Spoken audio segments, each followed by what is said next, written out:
Selamat berjumpa kembali. Kita lanjutkan pelajaran tema 7 kepemimpinan. Subtema 1 pemimpin di sekitarku. Muatan pelajaran IPS tentang peran Indonesia di ASEAN dalam bidang ekonomi. Tujuan pelajaran kita kali ini diharapkan pada akhir pelajaran siswa dapat menjelaskan peran Indonesia di ASEAN dalam bidang ekonomi dan manfaatnya. Apa saja peran Indonesia di ASEAN dalam bidang ekonomi? Nah, ini adalah lambang organisasi ASEAN.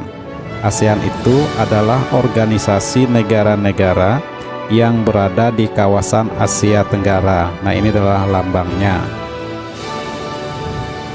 Ada 10 negara anggota ASEAN. Yang pertama itu Indonesia, kedua Laos, 3 Singapura, 4 Thailand, 5 Malaysia, 6 Filipina, 7 Myanmar, 8 Vietnam, 9 Brunei Darussalam, dan 10 itu adalah Kamboja. Nah, ini adalah 10 negara anggota ASEAN.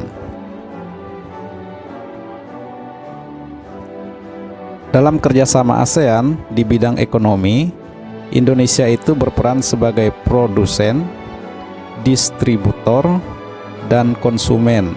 Nah, produsen ini adalah sebagai penghasil, distributor itu sebagai penyalur, konsumen itu adalah sebagai pengguna atau pemakai barang.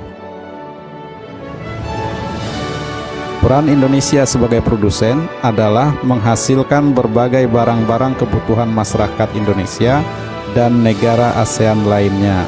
Jadi menghasilkan berbagai barang atau penghasil itu adalah peran Indonesia sebagai produsen.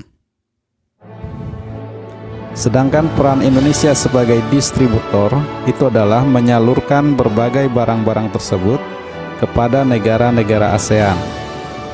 Pendistribusian tersebut bertujuan untuk membantu terpenuhi kebutuhan masyarakat di ASEAN dan juga meningkatkan devisa negara.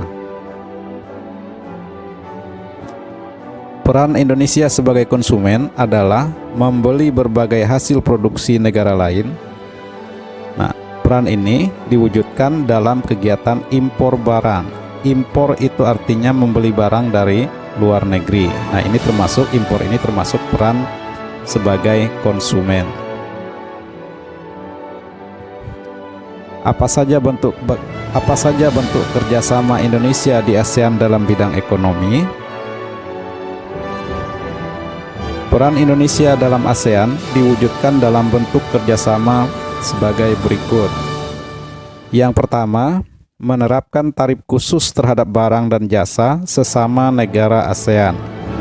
Nah, kerjasama ini bermanfaat untuk meningkatkan perekonomian antar negara ASEAN.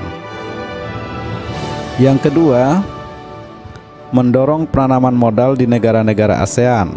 Nah, peran ini bermanfaat untuk mengembangkan dan meningkatkan perekonomian. Yang ketiga, mengembangkan wilayah yang berpotensi dalam bidang perkebunan, perikanan, dan pariwisata. Yang keempat, mendukung kegiatan yang dilakukan oleh Badan Penelitian Bidang Pertanian yang terletak di Filipina. Yang kelima, mendirikan proyek industri yang dikelola bersama. Nah, misalnya ada pabrik pupuk urea di Aceh dan Malaysia. Nah, kerjasama ini bermanfaat untuk memperkuat ekonomi regional sesama negara ASEAN. Demikian penjelasan materi untuk kali ini. Semoga bermanfaat dan terima kasih.